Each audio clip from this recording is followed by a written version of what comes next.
जय श्री कृष्ण। दोस्तों, भगवान कृष्ण का जन्म भाद्रपद माह के कृष्ण पक्ष की अष्टमी तिथि को हुआ था। इस शुभ तिथि को भगवान कृष्ण के जन्म उत्सव के रूप में मनाया जाता है और इसे जन्म अष्टमी कहा जाता है।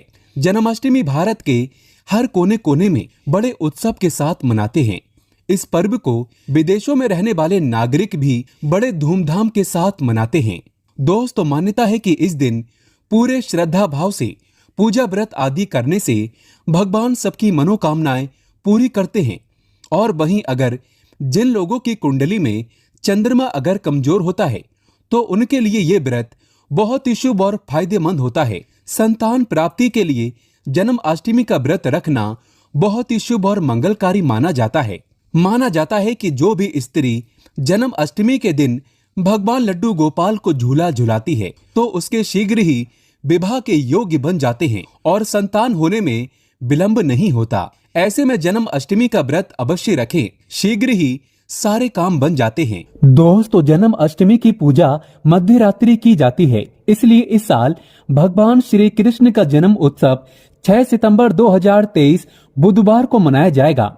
इस दिन भगवान श्री कृष्ण का 5250वां जन्म उत्सव मनाया जाएगा। दोस्तों, जन्म अष्टमी 2023 पूजा का शुभ मुहूर्त 6 सितंबर 2023 दिन बुधवार को रात 11:57 से 12:42 के बीच जन्म अष्टमी की पूजा की जाएगी। आपको बता दें, कान्हा का जन्म रोहिणी नक्षत्र में मध्य रात्रि में हुआ था। 6 सितंबर को रोहिणी नक्षत्र की शुरुआत सुबह 9:20 से हो रही है।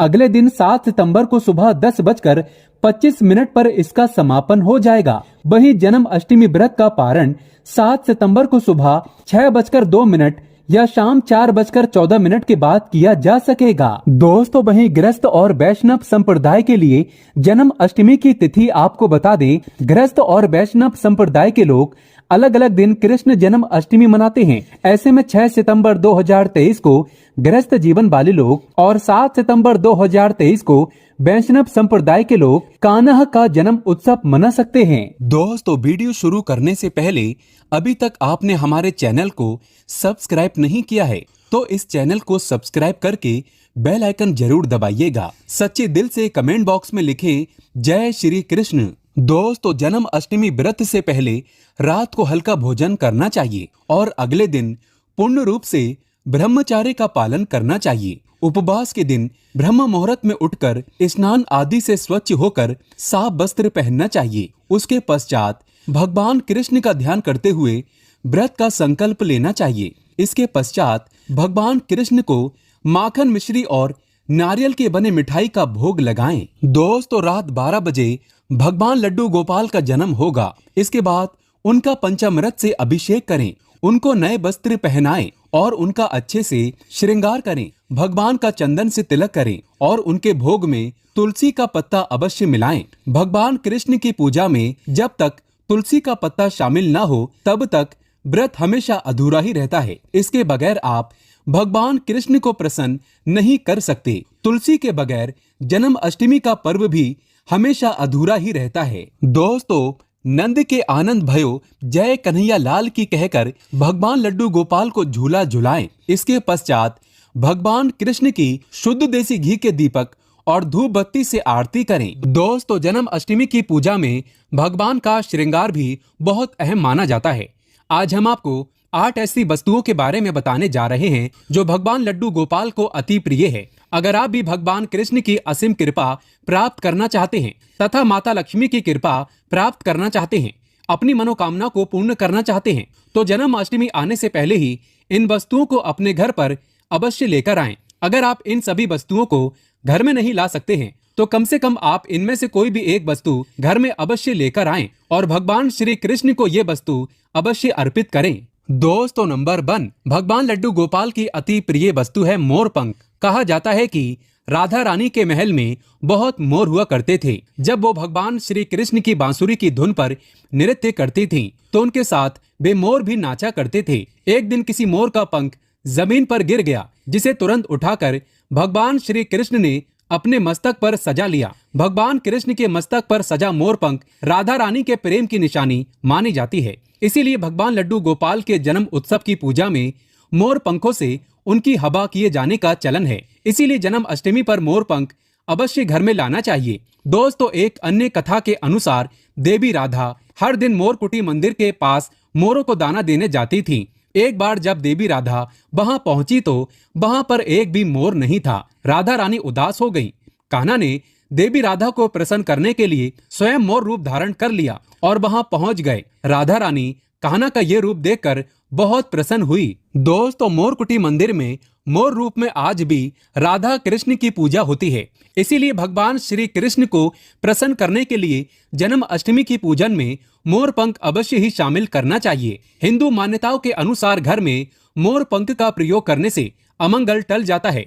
विशेष रूप से कहा जाता है कि मोर पंख से बुरी आत्माएं पास नहीं आती। मोर पंख को भगवान लड्डू गोपाल ने अपने मुकुट पर स्थान दिया तथा सम्मान दिया। वास्तु के अनुसार मोर पंख घर से अनेक प्रकार के वास्तु दोष को दूर करता है और मोर पंख सकारात्मक ऊर्जा को अपनी ओर खींचता है। मोर पंख मोर के बाजू से अलग होने के बाद भी जीवित रहता है, तभी तो इसका सकारात्मक असर अपना काम तेजी से करता है। दोस्तों, दूसरी चीज है बांसुरी। भगवान राम की पहचान धनुष है तो भगवान लड्डू गोपाल की बंसी। भगवान लड्डू गोपाल की मधुर बांसुरी की धुन सुनकर गोपियां उनकी ओर खींची चली आती थीं। भगवान लड्डू गोपाल की बंसी प्रेम और आनंद का प्रतीक है। बाल कृष्ण गोपियों के साथ बंसी बजाकर रास रचते थे और सृष्टि में प्रेम का संचार करते थे।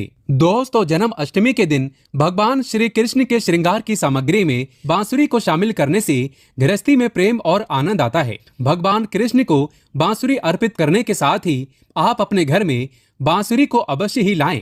दोस्तों, माना जाता है कि जहां कहीं भी वास्तु दोष हो वहां बांसुरी लगाने से वास्तु दोष दूर हो जाता है। लेकिन ध्यान देना जरूरी है कि बांसुरी कभी भी सीधी नहीं लगाना चाहिए, बल्कि इसे हमेशा तिरछा लगाने से लाभ मिलता है। साथ ही बांसुरी का मुख हमेशा नीचे रहना चाहिए।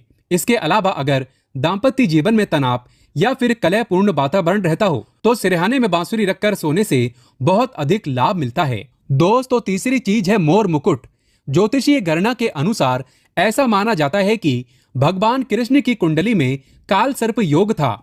इसीलिए वे सदैव अपने मुकुट पर मोर का पंख हमेशा धारण करते थे। मोर और सर्प में भीषण शत्रुता होती है, इसीलिए मस्तक पर मोर मुकुट धारण करने से काल सर्प दोष का योग कम होता था। भगवान की पूजा में उन्हें मोर मुकुट पहनाने से काल सर्प दोष का प्रभाव दूर हो जाता है।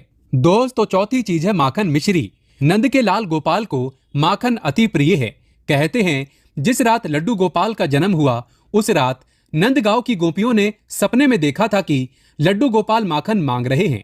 नंदलाल को माखन इतना प्रिय था कि वे बचपन में गोपियों की मटकियों से माखन चुराकर तथा मटकियां तोड़कर खा लिया करते थे, जिसकी वजह से इनका एक नाम माखन चोर भी है। दोस्तों, भगवान के भोग में माखन मिश्री को अवश्य ही शामिल करना चाहिए। प्रेम पूर्वक भगवान लड्डू गोपाल को माखन मिश्री का भोग लगाने से आरोग्य की प्राप्ति होती है, धन सुख समृद्धि की प्राप्ति होती है, धन लक्ष्मी आपके घर में धन की वर्षा करती है। भगवान लड्डू गोपाल को माखन मिश्री अर्पित करने से वे शीघ्र ही आपकी सभी इच्छाएं पूर्ण करते हैं। दोस्तों, पांचवी चीज है झूला या फिर पालना। भक्ति भाव के भूखे बाल गोपाल को जन्म अष्टमी पर झूला झुलाने की परंपरा चली आ रही है। ये ठीक उसी प्रकार से है जैसे बच्चे के जन्म के बाद उसे पालने में झुलाने से आनंद की प्राप्ति होती है। उसी प्रकार भक्तजन अपने प्रभु के बाल स्वरूप को पालने में झुलाकर भक्ति के परम सुख को प्राप्त करते हैं। दोस्तों, भगवान को झूला या पालना भेंट करने से प्रेम और आनंद की प्राप्ति होती है और एक नारी को भगवान लड्डू गोपाल की तरह ही एक सुंदर पुत्र की प्राप्ति होती है, जो कि ऐसा बालक भगवान लड्डू गोपाल की तरह ही मनमोहक होता है, सुंदर होता है, आकर्षण से भरा होता है। दोस्तों, छठी चीज है पीले वस्त्र। जन्म उत्सव के वक्त भगवान के बाल स्वरूप को पंचामृत से स्नान कराने के पश्चात पीले रंग के नए वस्त्र पहनाए जाते हैं। अगर आप भी इस बार जन्म अष्टमी का पर्व मनाने वाले हैं तो आप पूजा की सामग्री में पीले रंग के वस्त्रों को अवश्य ही शामिल करें। पीली चीजें अवश्य शामिल करें। भगवान को पीताम्बर वस्त्र अति प्रिय है, ये प्रेम और वैराग्य के प्रतीक है। दोस्तों, सातवीं चीज है गौ।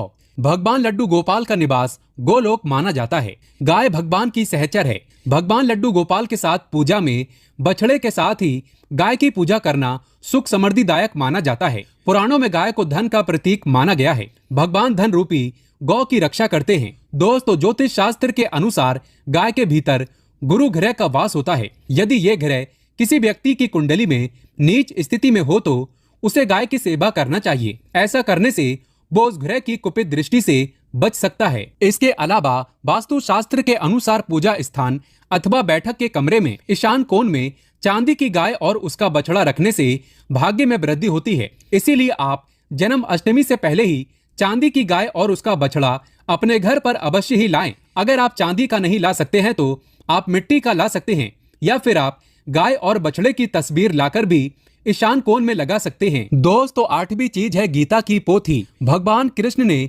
महाभारत के युद्ध के दौरान अपने प्रिय सखा और पांडवों में श्रेष्ठ धनुर्धर अर्जुन को गीता का उपदेश दिया था। गीता मोह से निकल के संसार को देखने का मार्ग बताती है। इसे भगवान श्री कृष्ण की वाणी कहते हैं, जो मनुष्य को मुक्ति का मार्ग और कर्म पथ पर चलने का ज्ञान देती है। दोस्तों, इसीलिए भगवान की पूजा में गीता की पोथी जरूर रखनी चाहिए और रात में जागरण करते हुए गीता का पाठ हर हाल में अवश्य करना चाहिए। जन्म अष्टमी के शुभ अवसर पर भगवान लड्डू गोपाल की असीम कृपा प्राप्त करने के लिए आप जन्माष्टमी से पूर्व ही इन चीजों को अपने घर पर अवश्य ही लेकर आएं और इन्हें भगवान की पूजा में शामिल करें। ऐसा करने से आपको भगवान लड्डू गोपाल की असीम कृपा प्राप्त होगी, धन लक्ष्मी की कृपा प्राप्त होगी। सभी देवी देवता दोनों हाथों से आपके जीवन में धन की वर्षा करेंगे। दोस्तों, अगर आप वाकई में भगवान कृष्ण को प्यार करते हैं तो सच्चे दिल से कमेंट बॉक्स में लिखें जय श्री कृष्ण। जन्माष्टमी की हार्दिक शुभकामनाएं। एक लाइक तो बनता है।